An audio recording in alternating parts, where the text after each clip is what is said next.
Hello, I'm Sumit Bose. Welcome to the Net Hero podcast. This podcast is for you if you're interested in business and reducing our carbon footprint.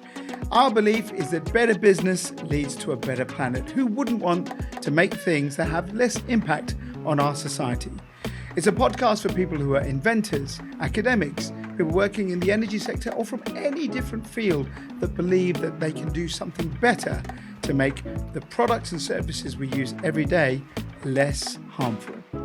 Now, we've been running for about 3 years and it's been very successful with about 36,000 downloads and plenty more, massive engagement.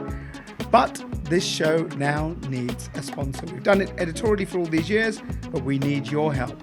So we know you've got a loyal audience out there. If you'd like to get involved and sponsor the show, then email me on the email just below on your screen. And we'd like to see if you're the right fit for us and that you've got the same vision we have. Now, on to this week's episode. Plastic. Oh, I know we've covered it a few times on the podcast, but it is a vital part of what we do and what we live with and how we function.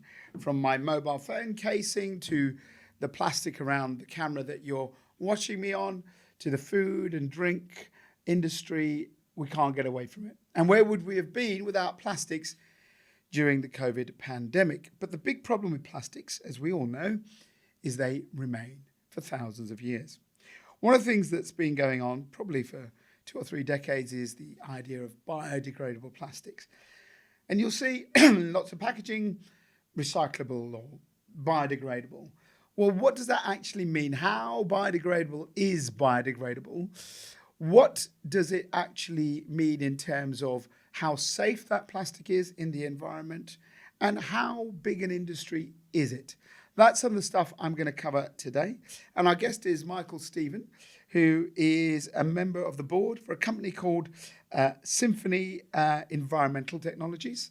Michael, former member of the House of Commons, another little club, is that right? Yeah, right. A much smaller club now. A much smaller club than this on one. The Conservative side. Exactly. Before we get into this, how does an MP get involved in bioplastics?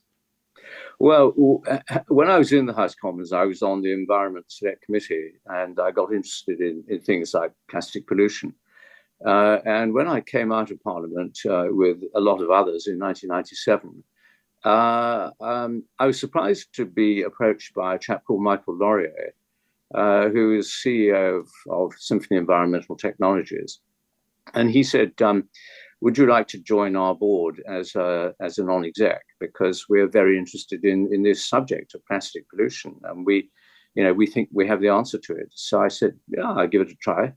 And after a while, they said, we'd like you to be an executive director. So, yeah, I said, okay, and I'm still there. 1997, the world was very different. I mean, let's be honest, did I really think about pollution? I probably did. I thought about pollution, but I didn't really think about plastic, and I think many of us did. I didn't think about plastic straws or packaging, plastic bags. When I went to the supermarket, you just get them. Although I did kind of reuse them as bin bags. Why were you interested? Because they must have been very, very, groundbreaking in that time. Because I couldn't have thought of anyone interested in biodegradable plastics back in that day. So why did you want to get involved? No, you're absolutely right. But one of the good things about the Environment Select Committee in the House of Commons is that we do think it's our job to look ahead.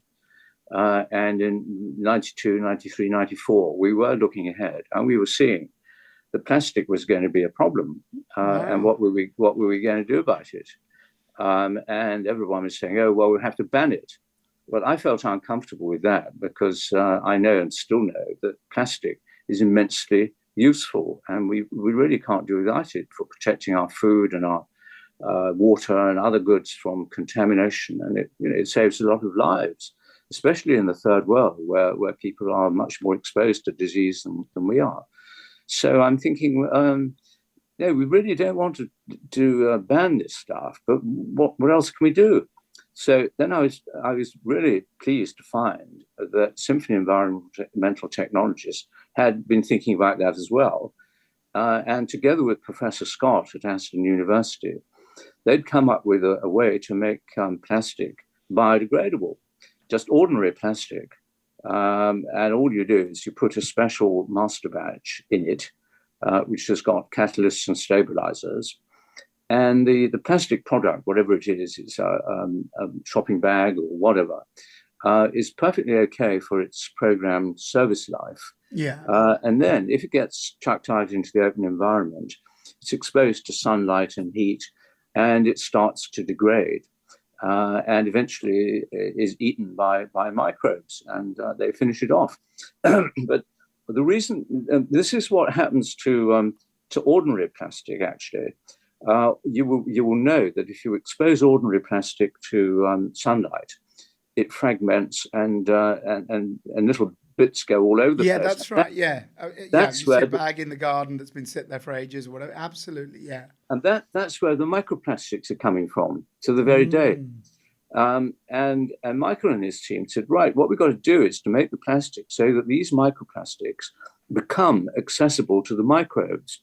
And the way to do that is to reduce the molecular weight, that is to break up the molecular chains within the polymer, not to break up the polymer itself into little bits, but to break up the molecular chains within the polymer so that the microbes can then get into it and consume it and finish it off. That's the difference between oxo-degradable, which just fragments, and oxo-biodegradable, which then is eaten by the microbes because the molecular weight has been reduced to the point where they can get into it. Let's do a quick little lesson in this, because correct me if I'm wrong, but I think all plastic still comes from the oil and gas industry, from hydrocarbons. And what they are basically carbon chains that are spun off and made into these longer polymers that make things, and you can either heat them or treat them and they become hard or soft plastics, etc. So are the things that you're making, are you saying that basically all plastic, if it was treated the right way, could just be broken down by bacteria and microbes in the environment? Because a lot of people say, no, it's got to be a special type of plastic that can only be broken down. So can you explain the science bit again for us, just to if I've got that right, is that where it comes from, or the oil and gas sector? You are right. I mean, ordinary plastic, polyethylene or polypropylene, will not become biodegradable because the molecular weight is too high. Right. Now, there is a type of plastic which is marketed as compostable. Yes. Which is bio-based. It's made from starch, and it's also got some fossil resources inside it.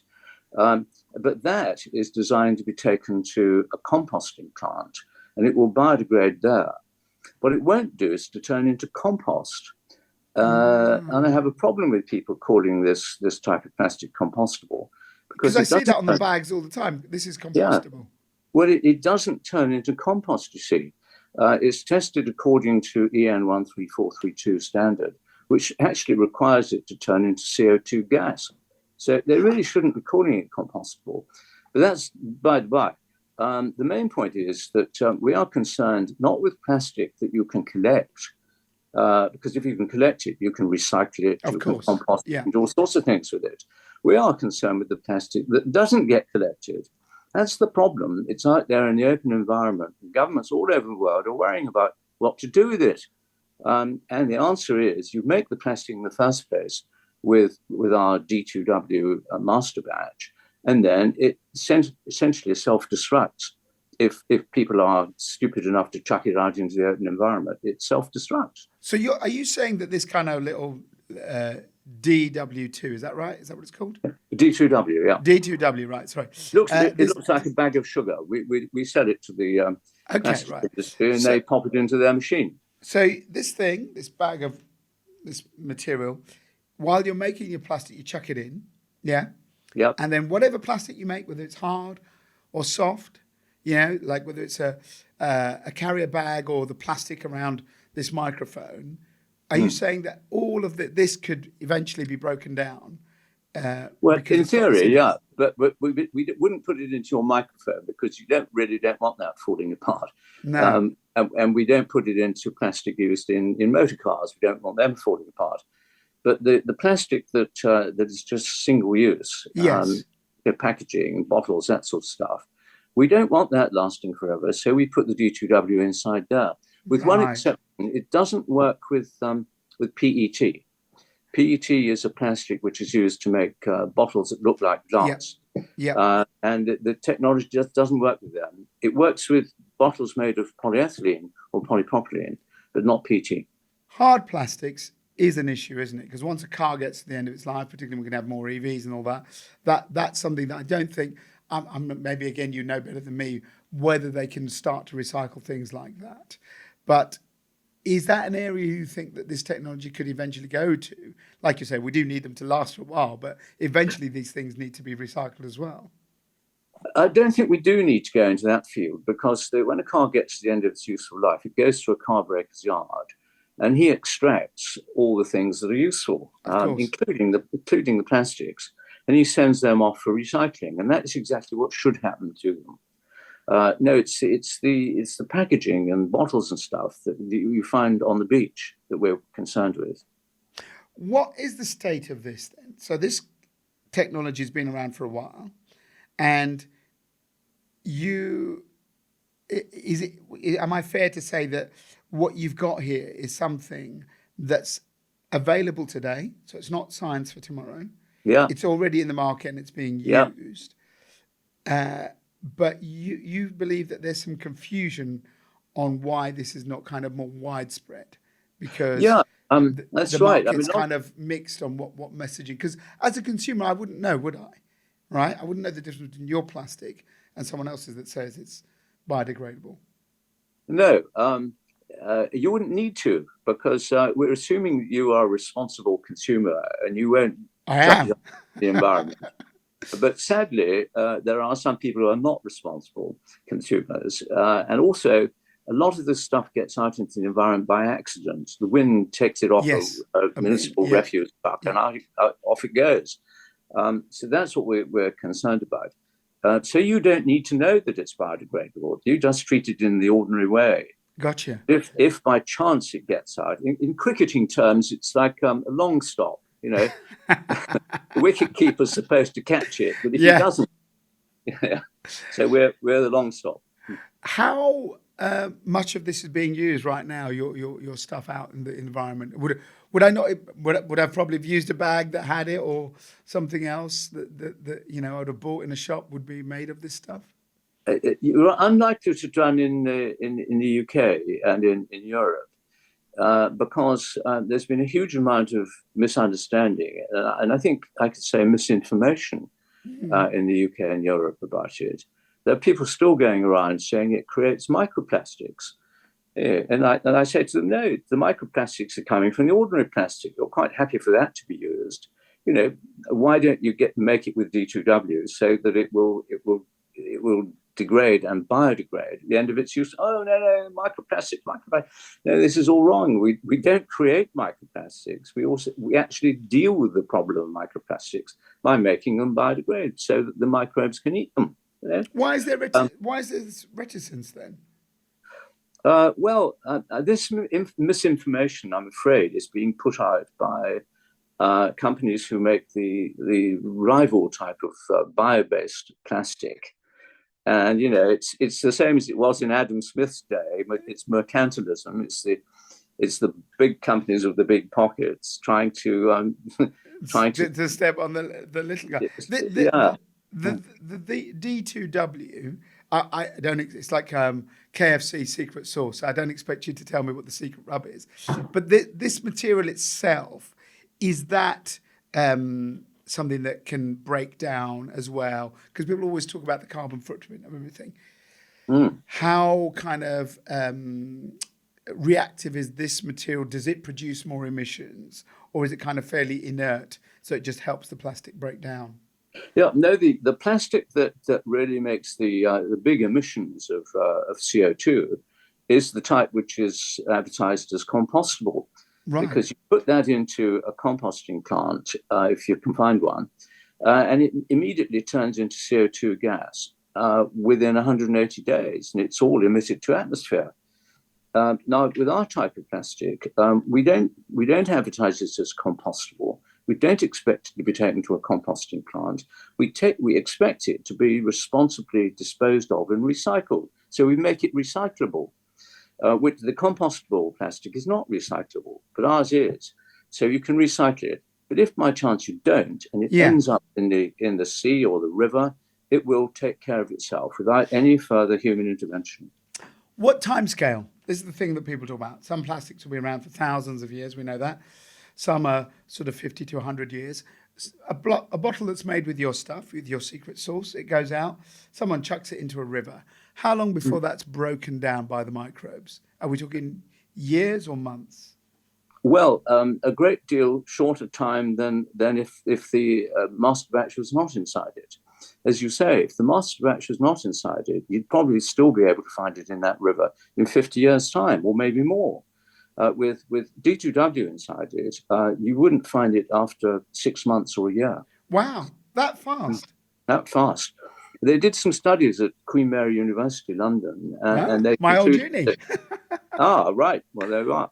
They found that our type of plastic degrades 90 times faster than ordinary plastic. What happens to it? Does it just get absorbed by these bacteria? Because this is the other thing people ask.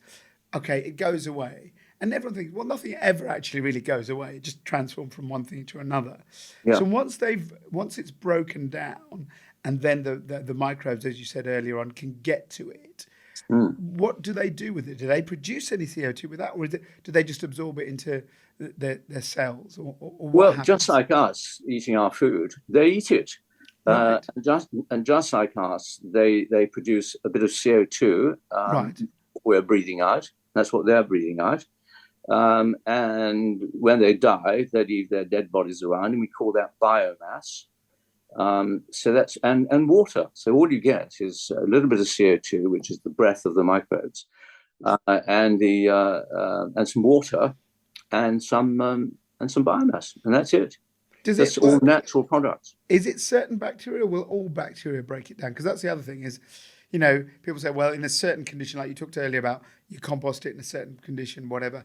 Is this something that would just work, whether it's sitting in a river in the UK or sitting in a river in Colombia? It doesn't matter where it is in the world. This stuff can be broken down. Absolutely. Yeah? This is the great thing about it. It doesn't need to be taken to a special place where there are special conditions. It's not compostable plastic. It will degrade anywhere that it has access to oxygen and a little bit of light. Light will make it go faster, but it's not essential. It will continue even in the dark. Wow. So if you bury it, it will keep going.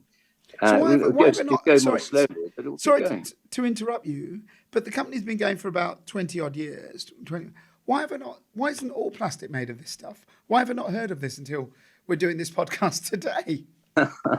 Well, we do our best, but we're a relatively small SME. We don't have the huge resources that the compostable plastics industry has for their lobbying and podcasting all the time. But we have had some success. The biggest bakery in the world, which goes by the unlikely name of Bimbo, is based in Mexico, and they own a lot of bakeries in the US and elsewhere. Right. And they've been using our technology for their bread packaging for 20 years now. Wow. Actually, the governments of the UAE, United Arab Emirates, they heard about this, and they sent their experts to our laboratory in London, and they went through the technology with our scientists.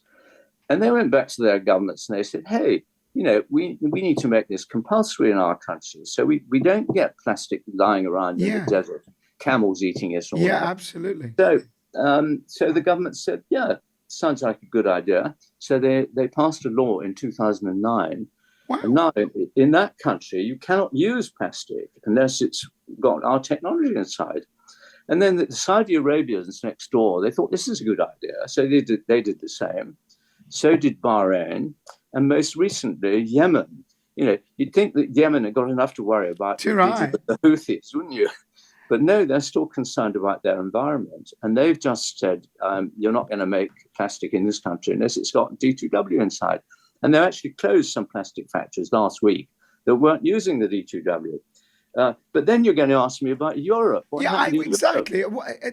This sounds great, because one of the things we always get is we're doing things too much in the kind of, the developed world and not enough in the developing world or other places. So you've actually gone the other way around. You're being used in Mexico. You're being used in the Middle East. Why am I not seeing it here in the UK, where our rivers are full of this stuff? I'll tell you why. Because when we were in the European Union, I call them the other guys. Good at lobbying. Let's not name names for libel reasons. They're good at lobbying. And they managed to persuade the Environment Committee of the European Parliament, only about a couple of dozen people, that oxo-biodegradable plastic was a bad thing. So they banned it. There was no ban in the European Commission's original draft. It just got stuck in by these lobbyists in the committee. And in Europe, that is staggering. So hang on. So you're telling me that the thing that you've made, this oxo biodegradable, which is being used for 20 years in Mexico, which is being used in the UAE, is actually banned in Europe? Well, you can argue about the terminology, but some people say it is banned. Right. And that's simply because the European Environment Committee was essentially misled. That's the problem. And we were so astonished. We took the European Union to court. Our little company, our little SME, we took them to their own court in Luxembourg. And I went along, and I was amazed. The European Court didn't want to know. And one of the things they said was, no, the evidence you rely on comes from people like Intertech and that. But you paid them, didn't you? And we said, yeah, of course we paid them. They don't work for nothing. They said, well, because you paid them, we're not going to listen to that evidence. Would you believe that? In the European Court of Justice. So it's still not gone through then here. It's still de facto not allowed. Well, you remember that we got out of the European Union. Of course. So it's. But that's been the last at least 4 years. I still haven't heard anything of this. It's not banned here. Right. So have you started making an inroad into the UK market? We have. Right. Absolutely, we have. But there's still this hangover from the European days, and the Welsh and the Scots, who are so keen on Europe, they're trying to ban it, even though we're not in the European Union. So, I go and see them, and I try and explain to them that there's no reason to ban it at all.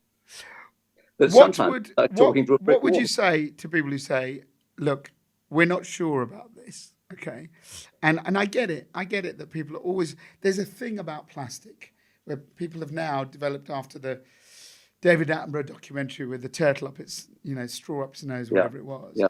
There's a kind of gut reaction to it that it's all bad. Yeah. You've just explained that the industry itself is in knots about it. How are we as consumers supposed to understand this? Well, first of all, understand that the only reason it's bad and the only reason that turtle is getting wrapped up in it is because ordinary plastic lies around for decades. Yeah. But if it was made with D2W, it would self-destruct within a very short time, and you wouldn't get the problem.